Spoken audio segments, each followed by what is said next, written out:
everyone. So this video is going to be about mathematics shorthands. And what that basically means is it's short form for things that we might see in a mathematical expression. Throughout the notes, what you will find is that there are mathematical expressions, and sometimes there are sort of shorthands that are written in. And if it looks weird, then you should know what the symbols mean, right? Let's get started. Now the first one is this one, if with two F's. Now that's not a typo. This actually stands for if and only if. Uh, this is typically a phrase that you will find if you're doing some sort of proof where they're saying, okay, only if this thing is true, right? So they want to be certain, like if it's not enough, if and only if is it's only if this thing is true. So it can't be true. If this isn't true, then the whole thing doesn't work, right? Kind of thing.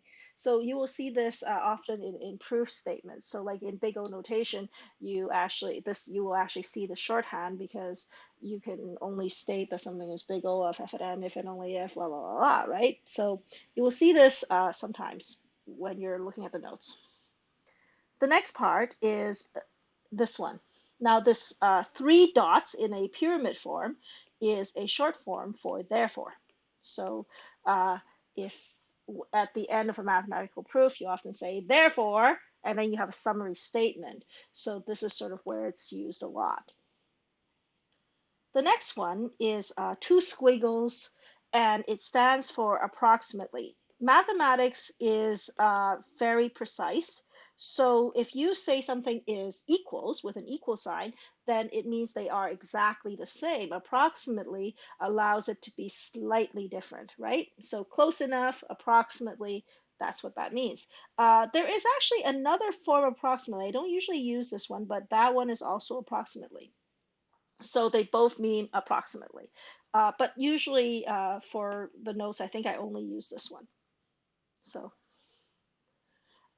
you will sometimes see expressions. So you have variable A and variable B. Now mathematics is what programming languages are based on.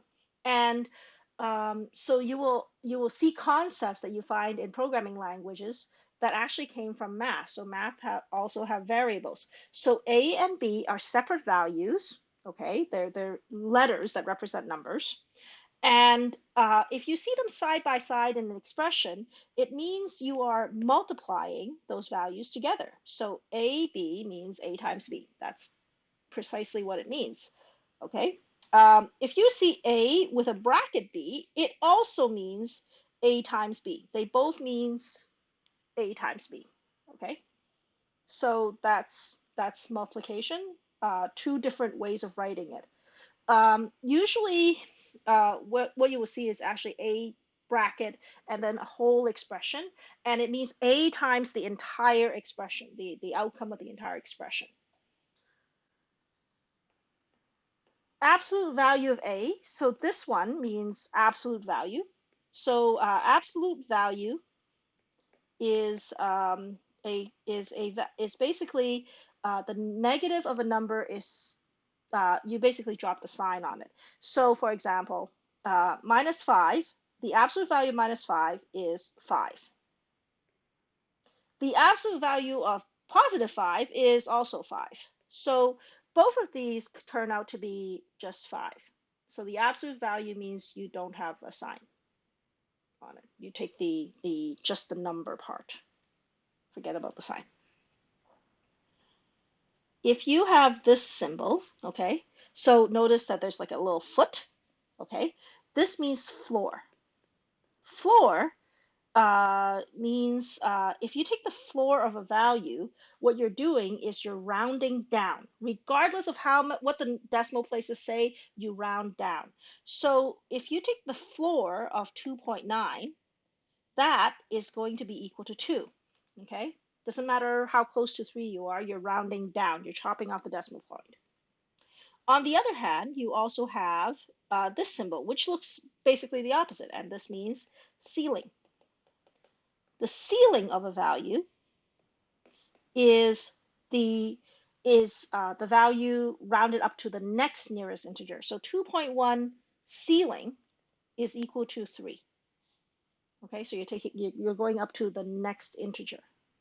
Okay, so that's ceiling. Okay, so that is the shorthands you may encounter as you do proofs, as you read, and so on.